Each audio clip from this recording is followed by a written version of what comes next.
Katherine, and I owe my English to her because 12 years ago I was lucky to have her as an exchange student at my school, and I came to stay with her, and she spent a couple of weeks in Russia staying with us, and she was the one in her family who taught me proper English because my Russian English wasn't good. And yeah, Katherine just graduated from Cambridge, and she's working as a vet, and we're gonna just, you know, go there. And she's gonna tell us about her experience of getting into Cambridge and graduating from it, about this community. So yeah, my first question is, was it difficult to get into Cambridge? Yeah, it's always very competitive, but my school set me up really well, and I just really wanted to go there for ages, so did all the hard work. But actually it's harder once you get there than getting in, but it's the easy bit. Yeah, and do you have a lot of international students? Like, you have a really cool background because your school is, what, top 20 in the UK? Yeah. So yeah, lots of international students, lots of people from Asia and Europe. What's the percentage, do you remember? In my college, maybe 20%, something like that. Okay, yeah, so pretty good. Yeah. And so what does the process look like? So you submit your A-levels, right? Yeah.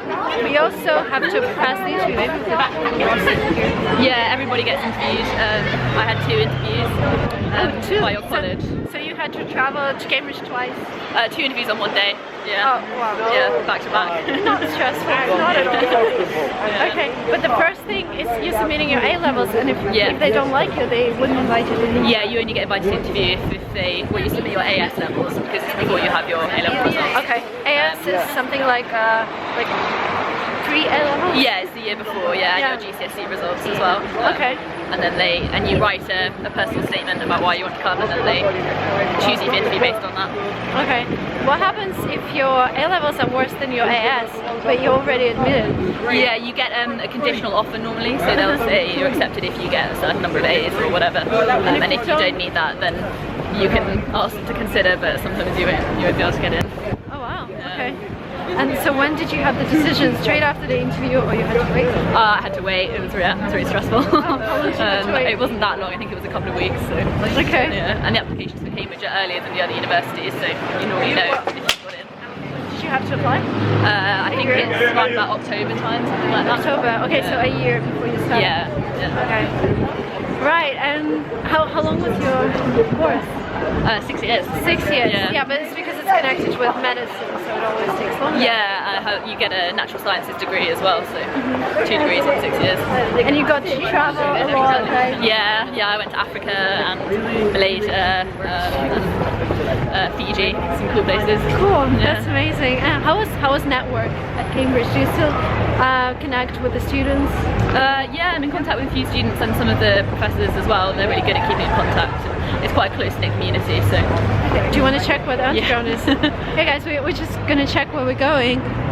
And we're going Charing Cross? Yeah, perfect. Okay, that way. That's where we came from. Okay, we're good. Yeah, my next question is about getting a job. Is it difficult to get a job, or is it easier when you graduate from Cambridge? I think it looks good on your CV, definitely. Mine's a bit different because I'm a vet, so there's not that many vet schools anyway, but definitely a lot of people have found having Cambridge on your CV really helps, I think, especially in London and grad community. Do they also help you finding a job? Yeah, there's a really good career service actually, really good, and they can go through your CV with you and help you with interviews and applications. Cool. So yeah, I think my last question would be, do you want to continue education, or that's it? It's it for now. It's it for now. Okay. Maybe advice for people who want to get into Cambridge. Well, come and have a look around and see the colleges, and I mean, obviously you need good grades, but I think the interview is probably the main thing, so it's good if you can get practice doing that, and just think about why you want to go and what you want to do there. Yeah, and is there a motivation letter that you have to write? Or you have to write a personal statement saying why. What do you write in it? Say like why Cambridge, why the course you've chosen, and all the things you've done that make you a good choice for them. Okay, so nothing special, like Stanford requires you to write what's the most important thing in your life. Yeah, there's no specific questions like that, you can just write anything really, but it's quite short, so. Okay, cool. Yeah, so yeah, this would be the last question. If you're aiming for Cambridge, you still have to have some back-end plan, right?